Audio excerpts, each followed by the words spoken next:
90% of startups fail, not because they lacked talent, but because they built before they proved. They had passion, but no product market fit. They launched a dream without validating the demand, fell in love with their idea, instead of solving a problem that hurts, and that's the death sentence. Startups don't die from starvation, they die from indigestion. Too many features, too many assumptions, too little testing, too little listening. These books, they rip that illusion apart. They teach you to stop acting like a visionary and start behaving like a scientist. Your idea isn't the business, your hypothesis is. And until it's tested, it's fiction, the lean startup says. Don't scale what isn't proven. Don't build what hasn't been demanded. Don't pour money into code nobody wants. Build, measure, learn. That's the loop. And if you're not in that loop, you're flying blind. Most startups skip validation. They think vision replaces evidence, obsess over branding, while ignoring whether the market even cares. Your logo won't save you, but your learning rate might. Because the battlefield doesn't reward perfection, it rewards adaptation. Launch ugly, launch fast, launch small.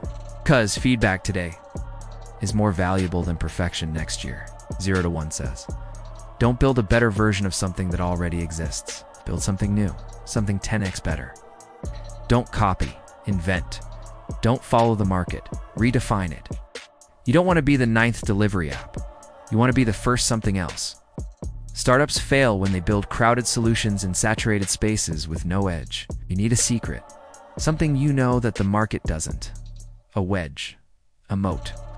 A reason to exist that isn't just noise. Because noise doesn't scale and buzz doesn't last. You need clarity, not hype. You need traction, not applause. The hard thing about hard things, it tells you straight. There is no playbook. Only brutal decision-making under pressure. Leadership isn't about vision boards. It's about sleepless nights.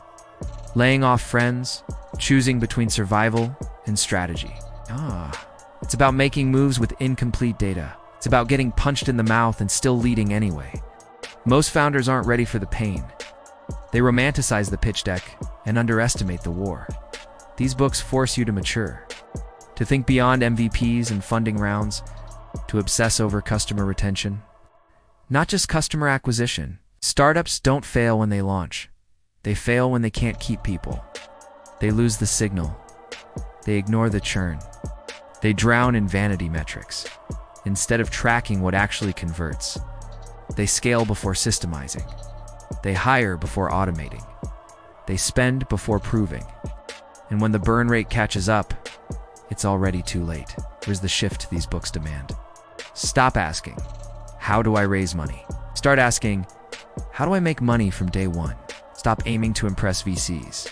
Start aiming to delight users. Stop chasing features. Start doubling down on the core problem.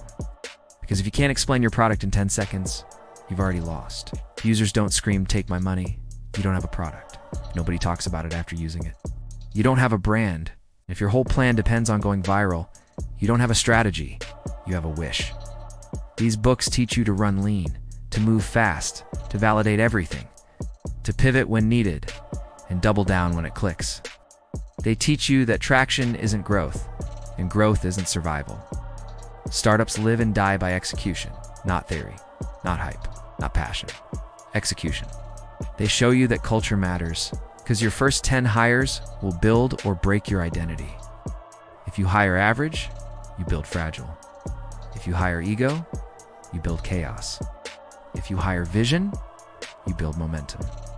These books teach you to be paranoid in the right direction, not scared of failure, but obsessed with speed of learning.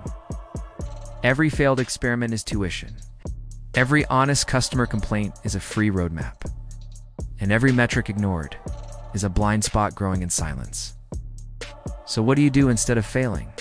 You test every assumption. You kill your darlings. You build lean.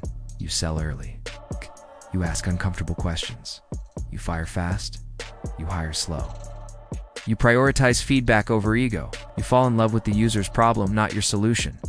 And above all, you move, not perfect, but precise, not emotional, but obsessed. Startups don't fail from trying too little. They fail from trying the wrong things for too long. They mistake momentum for product market fit. They chase headlines instead of health. Like they build things people say they like, but won't pay for. By the time they realize it, they're out of cash. These books are warning signs, blueprints, and battle-tested playbooks, all rolled into one. Ignore them, and you'll join the 90%. Apply them, and you'll give your startup a shot at being the one that not only survives, but scales, leads, and dominates. Because building a startup is chaos, but these books hand you the compass. Now it's on you to build with discipline and execute with fire.